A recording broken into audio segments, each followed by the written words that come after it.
Let's do Road to Nowhere. Which, as I said before, is harder than the High Road. I think they should have been swapped around, to be honest. But now that I've got the blue gem, I can do it. I can do it, so I can. Ooh, the game hiccuped a little bit there. Sorry, the red gem I needed for this, didn't I? The blue gem was for that other Rolling Stones level. Right, so there's no bunkum at the start here.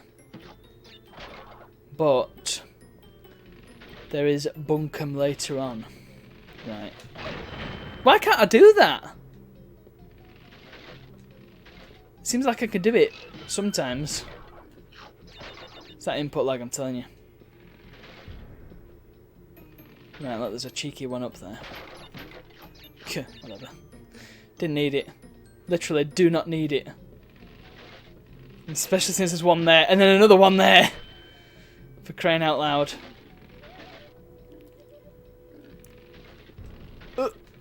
Oh! Yeah, input lag got me there, nearly. Yeah, you can cheese these levels if you can. The thing is, you can walk on the railings. By the way, here's the red gem, first one. You can walk on the railings and sort of avoid all the difficult bits. But it's actually harder to get onto the railing than it is to just play the level. Right, here we go.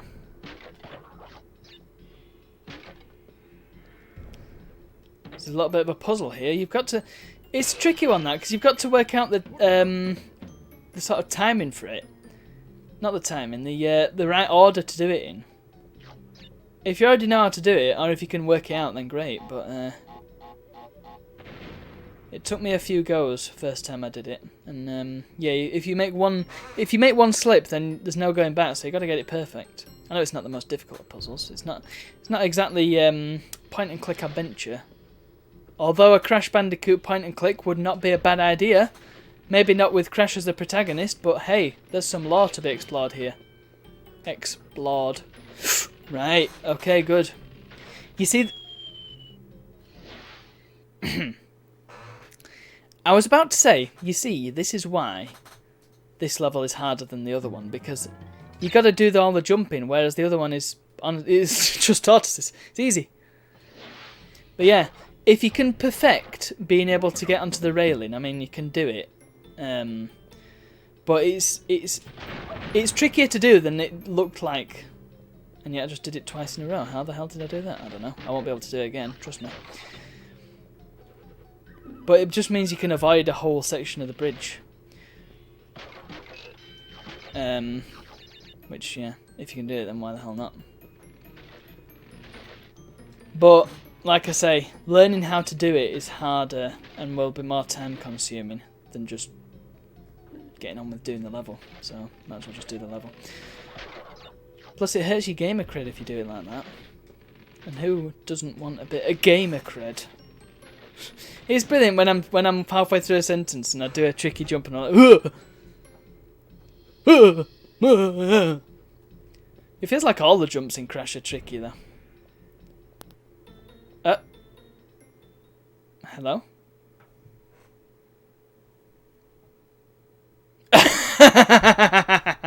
Oh, brilliant. What the hell's happened here? Technical difficulties. Oh, God. What's going on? Why has we suddenly lost signal?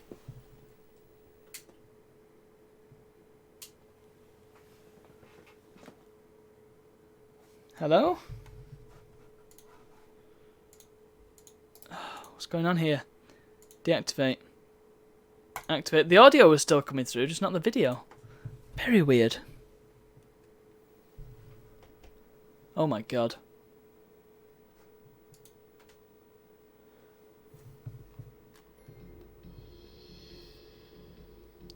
I swear it's just got louder. Has it got louder on your end?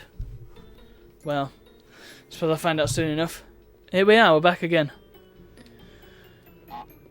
Yeah, that's definitely louder. Unless I've just nudged my volume control on my mic. What the hell? I must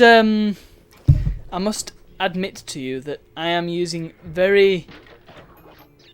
I'm using the most basic of component cables coming from my PS2 here. So that is actually causing quite a bit of audio disturbance. What do you call it? Basically, there's a lot of feedback on the line. It's just buzzing, constant buzzing, and the audio's not as high quality as it could be. So I want to get a nice RGB cable from the wonderful people at retrogamingcables.co.uk. I only have one of their cables and I can't actually use it because it's for the N64 and I don't have an RGB mod for that. But I'm going to use it for my Japanese N64 because I hear that you can mod them and use them to just put NTSC cartridges in. Ho ho! That's what I get for talking about rival inferior consoles. Basically, the plan is I'm going to get one of them and I'm going to get an EverDrive. I'm going to whack it in my N64 and then I'll have good times with my N64. I also heard that apparently you can just plug a PAL power supply into a Japanese N64 and it'll just work. Why do I keep failing that?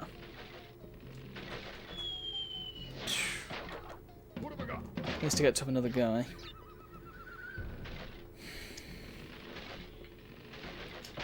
There we go. Did it that time. What?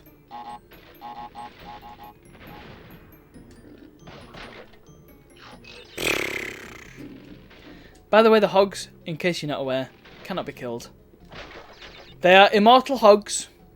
If you try and kill them, they will just murder you. And they also walk over gaps in the bridge, look. So they are not only invincible and murderous, but they are also extremely lightweight. And how the hell they got up here is another question entirely. It's a strange situation altogether. Must be Embryo up to his old tricks. Although, come to think of it, none of the animals, other than the bosses, are actually modified in this, are they? Unless you count the robots. But in Crash 2, I think it's interesting. I was going on about lore earlier, but actually,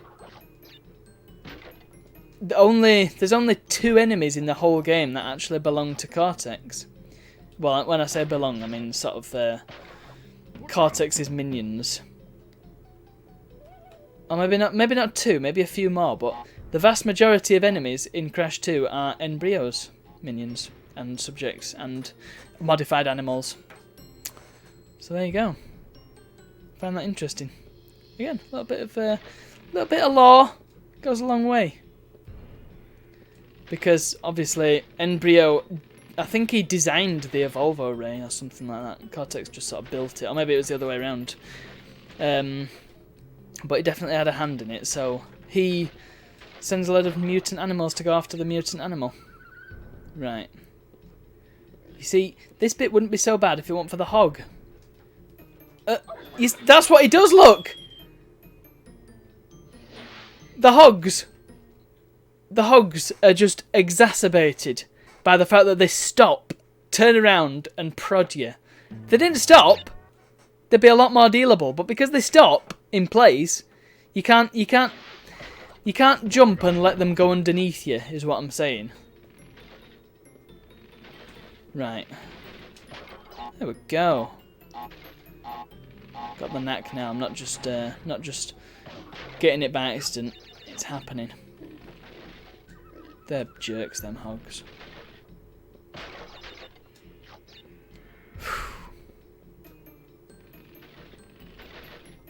Alright, so let's just take it easy. Again, the concentration silence is setting in.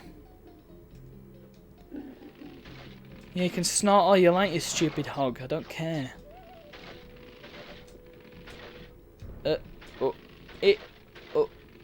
It's very rhythmic as well, this.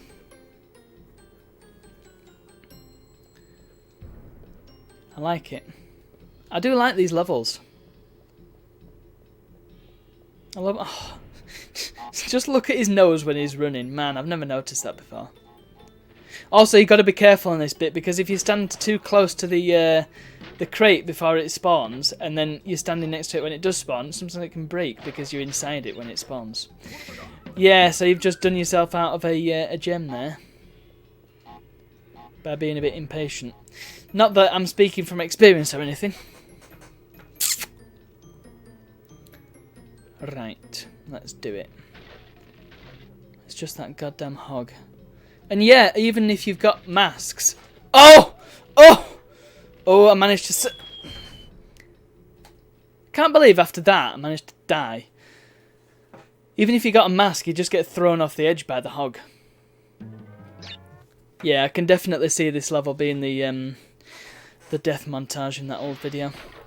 I'm wondering if I burnt through all 99 lives doing this.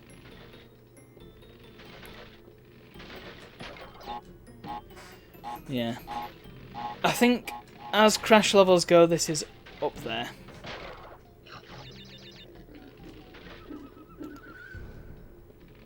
It's again, it's a timing game, but it's also the sloping bits of the bridge don't help, and the fact that you've just got this tiny little slat to land on.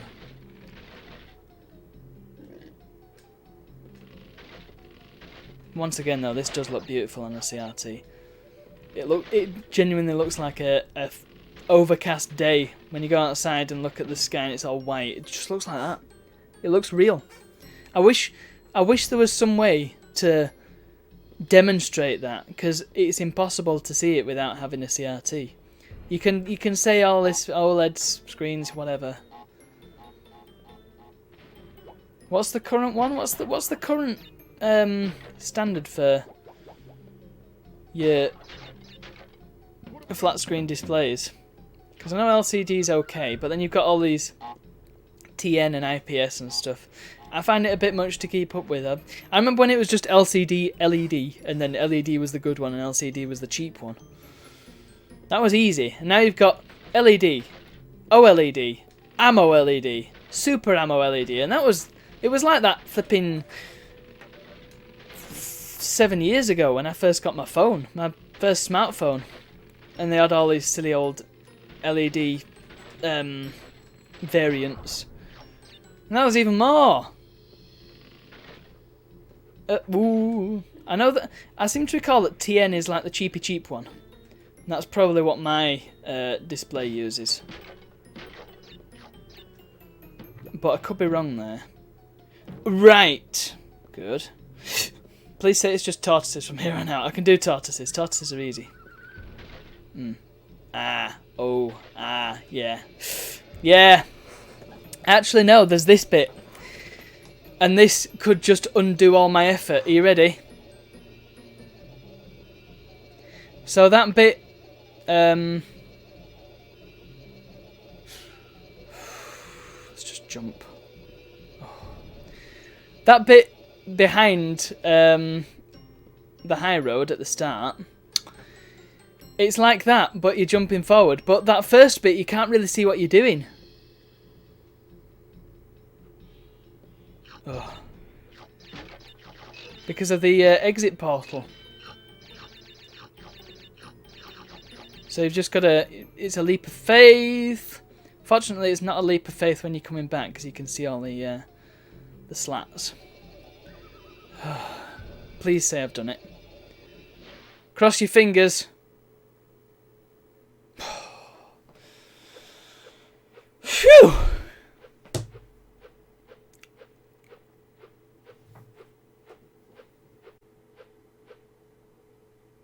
Come out, one measly gem.